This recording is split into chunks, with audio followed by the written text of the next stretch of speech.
Good morning students. Live class में आप सबका स्वागत है। हम बात कर रहे हैं बीएससी पार्ट थर्ड फिजिक्स के अंदर क्वांटम मैकेनिक्स की जिसमें हमारे पास यूनिट नंबर फर्स्ट चल रही थी। और आज का जो टॉपिक रहेगा वो रहेगा फोटो इलेक्ट्रिक इफेक्ट। आज का जो टॉपिक रहेगा वो रहेगा फोटो इलेक्ट्रिक इफेक्ट। तो देखो, इससे पहले हमने प्लांक रेडिएशन लॉ को पढ़ लिया था और ये जो दोलित्र है इसकी ऊर्जा के बारे में हमने अध्ययन कर लिया था और प्लांक वितरण नियम को हमने डिस्कस किया। और प्लांक वितरण के नियम से हमने दो नियम निकाले, जिसमें से हमारे पास एक तो वीन का विकिरण नियम है और एक रेले जीन्स का नियम है। ठीक है। लघु तरंग दैर्ध्य पर प्लांक के नियम से वीन विस्थापन का नियम हमने मैथमेटिकली प्रूव किया। उसके बाद हमने रेले जीन्स का नियम प्रूव किया। उसके बाद हमने प्लांक के नियम से स्टीफन बोल्ट्जमान का नियम प्राप्त किया था, जो कि हमारे पास कुछ इस तरह से आया था, ये आ गया था। और आज हम बात करेंगे, इसके बाद हमने दो न्यूमेरिकल निकाले। ये न्यूमेरिकल में आपको शायद कोई दिक्कत नहीं होगी। आज का जो टॉपिक रहेगा वो रहेगा प्रकाश विद्युत प्रभाव या फोटो इलेक्ट्रिक इफेक्ट। प्रकाश विद्युत प्रभाव या फोटो इलेक्ट्रिक इफेक्ट आज का टॉपिक रहेगा। ठीक है। तो देखिए, प्रकाश विद्युत प्रभाव में क्या होता है, पहले आप डायग्राम को समझ लीजिए, वही इसके अंदर क्या रहेगी, थ्योरी रहेगी। तो देखिए, पहले हम प्रकाश विद्युत प्रभाव की बात करते हैं। प्रकाश विद्युत प्रभाव क्या होता है? तो प्रकाश विद्युत प्रभाव होता है जब किसी धातु पृष्ठ पर एक विशिष्ट आवृत्ति से अधिक आवृत्ति का प्रकाश डाला जाता है, तब धातु पृष्ठ से इलेक्ट्रॉन उत्सर्जित होते हैं। इस घटना को हम बोलते हैं प्रकाश विद्युत प्रभाव। और जो इलेक्ट्रॉन निकलते हैं उनको हम बोलते हैं फोटो इलेक्ट्रॉन। और इन इलेक्ट्रॉनों के कारण जो धारा प्रवाहित होती है उस धारा को बोलते हैं प्रकाश विद्युत धारा।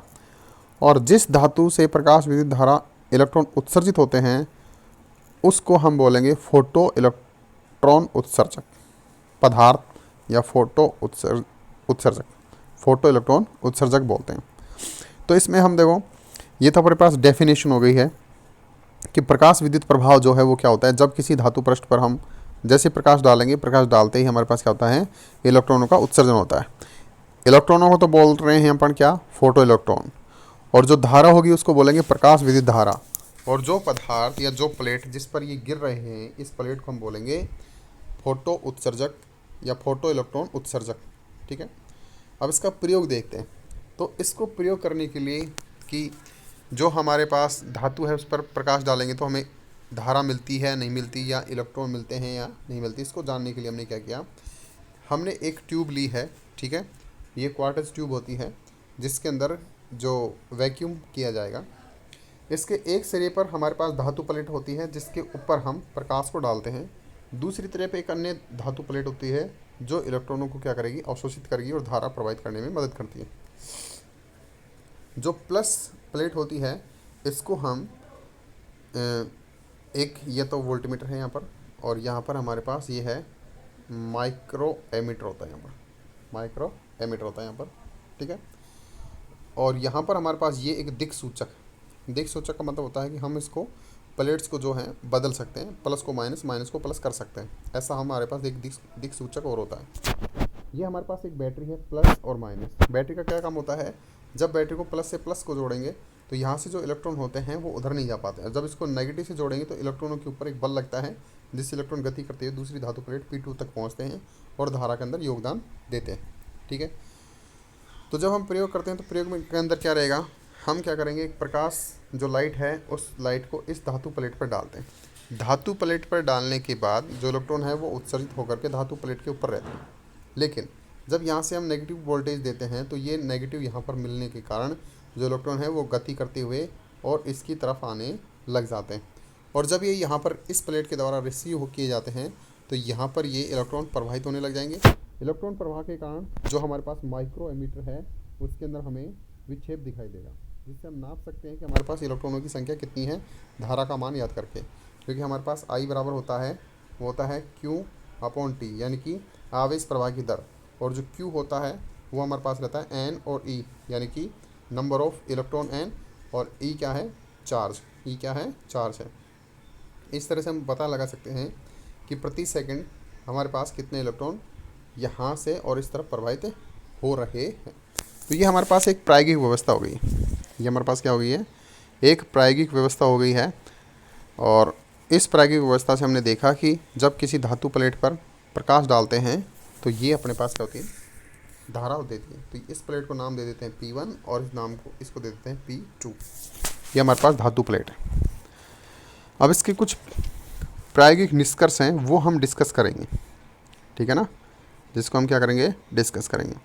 तो इस प्रयोग में पहली जो बात है वो है, इस प्रयोग में प्रकाश की तीव्रता या प्रकाश की आवृत्ति या फोटो इलेक्ट्रॉन उत्सर्जक के सापेक्ष प्लेट P2 के विभव में परिवर्तन कर उत्पन्न प्रकाश विद्युत धारा का मान नापा जाता है तथा किसी निश्चित आवृत्ति के प्रकाश के दो भिन्न तीव्रताओं के मान के लिए प्रकाश विद्युत धारा व फोटो इलेक्ट्रॉन उत्सर्जक प्लेट P1 व P2 के मध्य वोल्टता V के बीच में ग्राफ बनाया जाएगा, ठीक है, जो कि हमारे पास ये रहता है, ठीक है ना। ये हमारे पास एक ग्राफ है जो किस किस के बीच में बनाया गया है, प्रकाश विद्युत धारा और तीव्रता के बीच में बनाया गया। तो यहाँ पर आप देखें अलग अलग हमारे पास तीव्रताएं हैं। तो हम क्या करेंगे, जो हमारे पास प्रैक्टिकल है इसमें प्लेट को कुछ इस प्रकार से व्यवस्थित करते हैं जो कर रखा फिलहाल। यहाँ पर हम प्लस लगाते हैं और यहाँ पर हम माइनस लगा देते हैं इस बैटरी के साथ। फिलहाल अभी ये इस तरह से जुड़ा हुआ है। यहाँ पर जब प्लस होगा तो यहाँ से जो इलेक्ट्रॉन है वो उत्सर्जित होकर के आगे की तरफ नहीं जाएगा, लेकिन फिर भी कुछ इलेक्ट्रॉनों की गतिज ऊर्जा इतनी ज़्यादा होती है कि वो इस विभव को पार करते हुए और यहाँ पर आने लग जाते हैं और यहाँ पर प्राप्त होते हैं।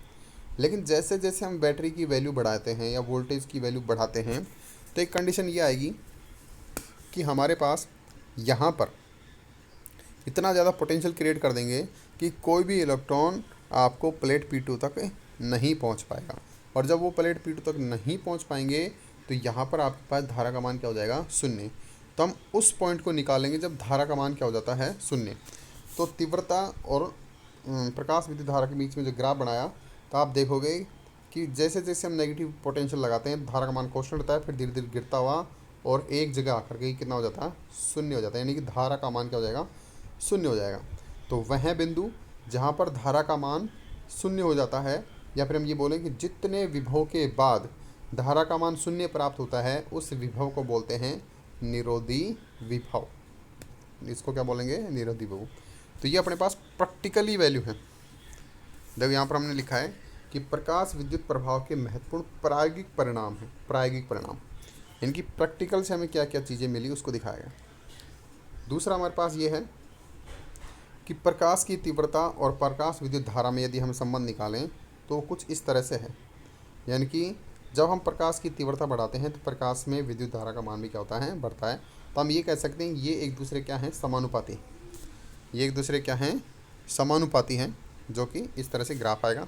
दूसरा हम निरोधी विभव की परिभाषा देते हैं तो हम ये कहेंगे अलग अलग तीव्रताओं पर, ठीक है ना, अलग अलग तीव्रताओं पर यदि हम एक विभव लगाते हैं जहाँ पर प्रकाश विद्युत धारा का मान निश्चित ही कितना हो जाता है, शून्य हो जाता है, तो उस विभव को हम बोलेंगे निरोधी विभव। ये दूसरा परिणाम है। एक हमारे पास परिणाम ये है कि निरोधी विभव और आवर्ती के बीच में जब ग्राफ बनाते हैं, निरोधी विभव और आवर्ती के बीच में हम जब ग्राफ बनाते हैं तो हम देखते हैं कि निरोधी विभव प्रकाश की आवर्ती पर निर्भर करता है और जो निरोधी विभव का मान है वो आवर्ती के बीच में एक संबंध देता है। उस संबंध को अपन लिख सकते हैं कि V0 is equal to A mu plus का B, इस तरह से आता है, जहाँ A और B नियतांक है और नियतांक A फोटो उत्सर्जक पदार्थ पर निर्भर नहीं करता। फोटो उत्सर्जक पदार्थ पर निर्भर नहीं करता। फोटो उत्सर्जक पदार्थ से कुछ भी हो, जैसे हमने सोडियम ले लिया, हमने सीजियम ले लिया, कैल्शियम ले लिया, कुछ भी ले लिया हो, जब उसके आप ऊपर प्रकाश डालोगे तो जो ग्राफ है वो हमेशा क्या रहेगा, इस तरह से ही रहता है। यहाँ पर जो हमारे पास B कोशेंट है उस B की वजह से अपने पास ये ग्राफ है वो यहाँ से और यहाँ से अलग अलग प्राप्त होता है। तो हम कह सकते हैं एक निश्चित आवृत्ति μ0 से कम आवृत्ति के प्रकाश के लिए फोटो इलेक्ट्रॉन उत्सर्जन नहीं होता। यहाँ पर हमारे पास सबकी क्या होगी, एक दहली आवृत्ति होगी। सब अलग अलग धातुओं क्या रहेगी, दहली आवृत्ति रहेगी जो पदार्थ पर निर्भर नहीं करती। तो निरोधी विभव जो है वो तो पदार्थ पर निर्भर नहीं करता, लेकिन जो दहली आवृत्ति है वो पदार्थ पर निर्भर करती। भिन्न भिन्न पदार्थों के लिए देहली आवृत्ति का भी मान क्या रहेगा, भिन्न भिन्न रहेगा। और इसी देहली आवृत्ति के ऊपर ही या उसके बेसिस पर ही हम ये बता सकते हैं कि इलेक्ट्रॉनों की गतिज ऊर्जा कितनी होगी। तो यहाँ पर हमारे पास जो देहली आवृत्ति है और जो निरोधी विभव इसके अंदर ये संबंध रहता है, उसकी आप डिपेंडेंसी देख सकते हैं। ये आवृत्ति है और ये निरोधी विभव है। तो निरोधी विभव तो धातु पर निर्भर नहीं करता, लेकिन आवर्ती जो है वो धातु पर निर्भर करती है। और अलग अलग धातुओं के लिए हमारे पास बी का मान भी अलग अलग आता है और साथ में हमारे पास आवर्ती का मान भी क्या आता है, अलग अलग आता है। इसके अलावा हमारे पास और भी देखो कुछ परिणाम हैं। जो लास्ट परिणाम वो है कि जब हम किसी धातु प्लेट पर प्रकाश डालते हैं तो प्रकाश के आपतन तथा फोटो इलेक्ट्रॉन के उत्सर्जन में कोई टाइमिंग नहीं लगती, यानी कि समय पश्चात नहीं होती, टाइम डिले नहीं होता। परिशुद्ध मापन में यह समय 3 गुणा 10⁻⁹ सेकंड से भी कम पाया गया, जो कि ना बराबर है। यानी कि हम ये कह सकते हैं कि जैसे ही हम किसी धातु प्लेट पर प्रकाश को डालते हैं तो वहाँ से इलेक्ट्रॉन का उत्सर्जन होना शुरू हो जाता है, उसमें कोई टाइम डिलेशन नहीं होता। तो ये उसके कुछ परिणाम हैं। एक बार मैं परिणामों को और दोहरा देता हूँ आपको। देखो, प्रकाश विद्युत प्रभाव के जो महत्वपूर्ण परिणाम हैं, हम इसमें क्या करते हैं, सबसे पहले हम प्रायोगिक परिणाम देखते हैं कि हमारे पास रिजल्टेंट वैल्यू कितनी आई है या हमारे पास रिजल्ट कितना आया है। ठीक है, रिजल्ट को देखने के बाद फिर हम इसमें क्लासिकल फिजिक्स के नियम लगाएंगे और ये देखेंगे कि जो परिणाम आ रहे हैं वो क्लासिकल नियम के अनुसार आ रहे हैं या नहीं आ रहे। और यदि नहीं आ रहे हैं तो उसका रीज़न क्या है कि क्लासिकल फिजिक्स के जो नियम है उसमें हमने क्या मान करके चले थे, वो किस बेसिस पे वो नियम आधारित हैं, उसको हम पढ़ेंगे और देखेंगे क्या मैच हो रहा है, नहीं हो रहा। नहीं होगा तो हम फिर प्लांक कांस्टेंट का जो नियम है उसको अप्लाई करेंगे या अल्बर्ट आइंस्टाइन ने जो नियम दिया उसको अप्लाई करेंगे और उस सिद्धांत से देखेंगे या उस थ्योरी से देखेंगे क्या ये सेटिस्फाई होते हैं या नहीं होते। तो पहला आप ये देख लीजिए कि प्रकाश विद्युत धारा और प्रकाश की तीव्रता एक दूसरे के समानुपाती होते हैं और ये जो ग्राफ है वो एक सीधी रेखा में आता है, पहला। दूसरा हमारे पास है कि जब हम अलग अलग तीव्रताएं लेते हैं और हम अलग अलग तीव्रताओं पर नेगेटिव विभव लगाएंगे या विपरीत विभव लगाते हैं तो एक निश्चित मान पर ये जो वैल्यू है वो जीरो हो जाती है। धारा की, प्रकाश विद्युत धारा की जो वैल्यू है कितनी हो जाएगी, जीरो हो जाएगी। तो उस पॉइंट को हम बोलेंगे निरोधी विभव। अगला हमारे पास है निरोधी विभव और आवर्ती। निरोधी विभव जो है वो हमारे पास पदार्थ पर निर्भर नहीं करता, पदार्थ पर निर्भर नहीं करता। आप देख सकते हैं यहाँ पर भी अलग अलग आवर्तियों के लिए जो निरोधी विभव है वो सेम आ रहा है, लेकिन जो आवर्ती है वो हमारे पास अलग अलग पदार्थों के लिए अलग अलग होती है। हमने निरोधी विभव और आवर्ती बीच में ये संबंध निकाला कि V0 = A μ + B होता है। तो हम कह सकते हैं कि अलग अलग आवर्ती या अलग अलग धातु जो होती हैं उन पर देहली आवृत्ति का मान अलग अलग होगा। एक चीज़ और है, जब हम किसी धातु पृष्ठ पर, अगला जो पॉइंट है वो है जब किसी धातु पृष्ठ पर हम प्रकाश डालते हैं तो देहली आवृत्ति से अधिक आवृत्ति पर ही इलेक्ट्रॉनों का उत्सर्जन होगा, इसके अलावा उत्सर्जन नहीं होता। नेक्स्ट जो है वो है जब हम किसी धातु पृष्ठ पर प्रकाश डालते हैं तो यहाँ पर इलेक्ट्रॉनों में निकलने का जो समय होता है वो 3 गुणा 10⁻⁹ सेकंड होता है, यानी कि कोई समय नहीं होता, यानी कि इसको जीरो मान सकते हैं। ठीक है ना, यानी कि टाइम डिलेशन नहीं होता। ये इसके प्रायोगिक परिणाम हैं, जिसके क्या हैं, प्रायोगिक परिणाम है। और अब हम इसमें प्रकाश विद्युत प्रभाव तथा प्रकाश का तरंग सिद्धांत अप्लाई करके देखेंगे और वो क्या कहता है और ये क्या कहता है। फिर उसके बाद क्वांटम। तो देखिए निरोधी विभव क्या कहता है, निरोधी विभव के, तो यहाँ पर कह रहा है कि निरोधी विभव ये आपतित है, ऐसे डॉट लगा देंगे इसके आगे, ये आपतित है। आपतित प्रकाश की तीव्रता पर निर्भर नहीं करता। ये कौन कहता है, प्रकाश का तरंग सिद्धांत कहता है, जो कि एक क्लासिकल या चिरसम्मत सिद्धांत है। निरोधी विभव आपतित प्रकाश की तीव्रता पर निर्भर नहीं करता, जबकि हमने देखा कि यहाँ पर निरोधी विभव आपतित प्रकाश की तीव्रता पर निर्भर करता है। दूसरा, प्रकाश की तीव्रता बढ़ाकर किसी भी आवृत्ति के प्रकाश विद्युत प्रभाव को देखा जा सकता है। ये नहीं आया यहाँ पर, ठीक है ना। प्रकाश की तीव्रता बढ़ाकर किसी भी आवृत्ति के लिए प्रकाश विद्युत प्रभाव देखा जा सकता है, लेकिन हमने पढ़ा कि जब हम किसी धातु पृष्ठ पर प्रकाश डालते हैं तो इलेक्ट्रॉनों का उत्सर्जन नहीं होगा जब तक कि दहली आवृत्ति से अधिक आवृत्ति का प्रकाश नहीं डाला जाए। तो ये भी क्या हो गया, गलत हो गया। लास्ट देखिए, ये कहता है कि जब आप किसी धातु पृष्ठ पर प्रकाश डालते हैं तो इलेक्ट्रॉनों को उत्सर्जन होने में समय लगता है। रीज़न क्या है, ये हमारे पास एक धातु पृष्ठ है, जब आप इसके ऊपर प्रकाश डाल रहे हो तो ये नियम ये कहता है कि ये जो प्रकाश की ऊर्जा है वो पूर्ण रूप से पूरे पृष्ठ पर एक समान रूप से वितरित होगी, यानी कि सतत रूप से वितरित होगी। और जब इसकी ऊर्जा इलेक्ट्रॉन के उत्सर्जन की ऊर्जा के ज़्यादा होने लगती है तब इलेक्ट्रॉन निकल के बाहर आएंगे। तब इलेक्ट्रॉन क्या होंगे, निकल के बाहर आएंगे। तब मान लीजिए कि इसका कोई पोटेंशियल है V, इस पोटेंशियल से ज़्यादा पोटेंशियल क्रिएट होगा तब इलेक्ट्रॉन बाहर आएंगे, या पोटेंशियल से ज़्यादा ऊर्जा होगी तब ये इलेक्ट्रॉन बाहर निकल के आते हैं। लेकिन हमने ये देखा कि यहाँ पर तो टाइम डिलेशन होता ही नहीं, जो कि कितना होता है 3 × 10⁻⁹, जो कि ना बराबर है। यानी जैसे ही प्रकाश डलेगा वैसे ही इलेक्ट्रॉन बाहर आ जाएगा, ठीक है। और एक बात ये भी है कि जब हम धातु पृष्ठ पर प्रकाश डालते हैं और ये जो ऊर्जा है वो पूर्ण रूप से इस तरह से वितरित होती है, तो इसलिए बात है जब हम प्रकाश डालेंगे तो कोई भी इलेक्ट्रॉन नहीं आएगा। जब ऊर्जा बढ़ जाएगी तब इलेक्ट्रॉन निकलने चाहिए। तो मेरी ये राय है कि जब इलेक्ट्रॉन निकलेंगे तो सारे एक साथ आ जाने चाहिए।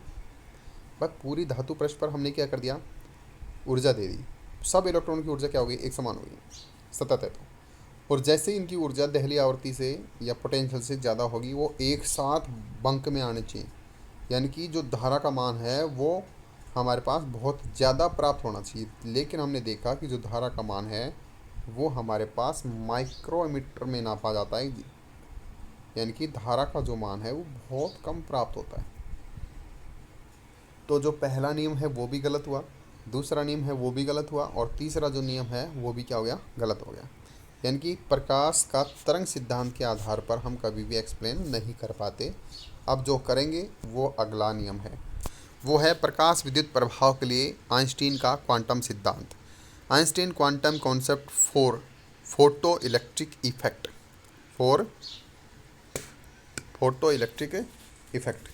तो हमने यहाँ पर देखा कि जो चिरसम्मत सिद्धांत था उसके कुछ फेलियर्स हैं। यहाँ पर प्लांक ने नहीं, यहाँ पर आपको आइंस्टीन ने एक क्वांटम सिद्धांत दिया, और उस क्वांटम सिद्धांत से हम क्या करते हैं, प्रकाश विद्युत प्रभाव को समझने की कोशिश करेंगे। तो सबसे पहले हम देखेंगे कि ये क्वांटम सिद्धांत क्या कहता है। ठीक, ये क्वांटम सिद्धांत क्या कहता है। तो क्वांटम सिद्धांत ये कहता है कि जब आप किसी धातु पृष्ठ पर प्रकाश डालते हैं, ठीक है, जब किसी धातु पृष्ठ पर प्रकाश डालते हैं तो जो इलेक्ट्रॉन हैं वो एक तो तुरंत ही बाहर निकल आते हैं, ये इसका नियम है। दूसरा, जब हम दहली आवृत्ति से अधिक आवृत्ति का प्रकाश डालते हैं तो यह प्रकाश की ऊर्जा इलेक्ट्रॉन के दो भागों में बटेगी, एक तो इलेक्ट्रॉन की गतिज ऊर्जा के रूप में, और दूसरा हमारे पास इलेक्ट्रॉन को धातु पृष्ठ तक लाने में किए गए कार्य के बराबर होती है। ठीक है ना। तो इस प्रकार से ये होगा। तो यहाँ पर हमने देखा, एक बार दोबारा समझ लीजिए, प्रकाश विद्युत प्रभाव के अंदर जो क्वांटम सिद्धांत है वो ये कहता है कि धातु पृष्ठ पर आपतित जैसे प्रकाश डलेगा तो इसका अवशोषण करते ही इलेक्ट्रॉन का क्या हो जाता है, उत्सर्जन हो जाता है। अर्थात फोटो इलेक्ट्रॉन के उत्सर्जन में कोई समय पश्चाताप नहीं होती, क्योंकि आवर्ती के या म्यू आवर्ती के प्रकाश में प्रत्येक फोटोन की ऊर्जा h म्यू होगी, तथा निश्चित आवर्ती के प्रकाश के लिए उत्सर्जन फोटो इलेक्ट्रॉन की अधिकतम गतिज ऊर्जा प्रकाश की तीव्रता पर निर्भर नहीं करती। जबकि हमने यहाँ पर पढ़ा, ये कहता है कि प्रकाश की तीव्रता पर निर्भर करती है, लेकिन यहाँ पर प्रकाश की तीव्रता पर निर्भर नहीं करता। इसी प्रकार क्योंकि म्यू बढ़ाने पर फोटोन की ऊर्जा एच म्यू बढ़ती है, तो फोटोन के इलेक्ट्रॉन की गतिज ऊर्जा प्रकाश की आवृत्ति पर निर्भर करती है। ठीक है ना। फोटो इलेक्ट्रॉन की गतिज ऊर्जा जो है वो प्रकाश की आवृत्ति पर निर्भर करती है, निरोधी विभव पर नहीं करती। निरोधी विभव पर नहीं करती। अब इसमें कुछ टर्म्स हैं, ठीक है ना। इसके अंदर कुछ टर्म्स हैं, उन टर्म्स को हम पढ़ेंगे। पहला है कार्यफलन, वर्क फंक्शन। तो वर्क फंक्शन क्या होगा, किसी इलेक्ट्रॉन को धातु पृष्ठ से बाहर लाने के लिए जो आवश्यक ऊर्जा होगी, या फिर हम ये कहें कि एक धातु है जिस पर हम प्रकाश विद्युत प्रभाव डाल रहे हैं, तो उसके अंदर एक पोटेंशियल होता है, जिस पोटेंशियल के कारण क्या होते हैं, इलेक्ट्रॉन उसके अंदर बंधे रहते हैं। तो उस पोटेंशियल को पार कराने के लिए ऊर्जा चाहिए। तो किसी इलेक्ट्रॉन को धातु पृष्ठ से बाहर निकालने के लिए ऊर्जा की आवश्यकता होती है, तथा एक धातु पृष्ठ पर उपस्थित विभव रोधिका को पार किसी इलेक्ट्रॉन को बाहर निकालने में जो न्यूनतम ऊर्जा दी जाती है उसको हम कार्यफलन बोलते हैं, और इस कार्यफलन को हम फाई से लिखते हैं। ठीक है। प्रकाश विद्युत प्रभाव में एक फोटोन के अवशोषण से एक इलेक्ट्रॉन बाहर निकलता है। ये इसमें क्या रहेगा, एक फोटोन जो गिर रहा है उससे केवल एक इलेक्ट्रॉन ही बाहर निकलेगा। ऐसा नहीं कि भाई एक फोटोन डाला है, उसकी ऊर्जा ज़्यादा है तो अपन 3-4 निकाल दें, नहीं। यदि ज़्यादा ऊर्जा होगी तो इलेक्ट्रॉन की गति ऊर्जा में वृद्धि हो जाएगी, लेकिन इलेक्ट्रॉनों की संख्या में वृद्धि नहीं। ठीक है ना।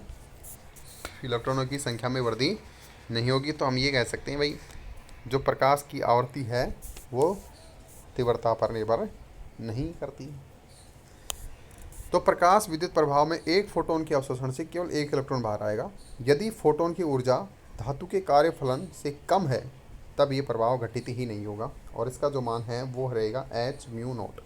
अब देखो, म्यू नोट से यदि कम आवृत्ति का प्रकाश डालेंगे तो कार्यफलन 0 या कार्यफलन कम होगा, और कार्यफलन होगा तो जो इलेक्ट्रॉन है वो धातु पृष्ठ से बाहर नहीं निकल पाएगा। आप इसको देखो ऐसे समझ सकते हो, ये हमारे पास एक पोटेंशियल बैरियर है, और इसकी जो हाइट है, ये हाइट, ये हमारे पास म्यू नोट है। यहाँ पर इलेक्ट्रॉन उपस्थित है।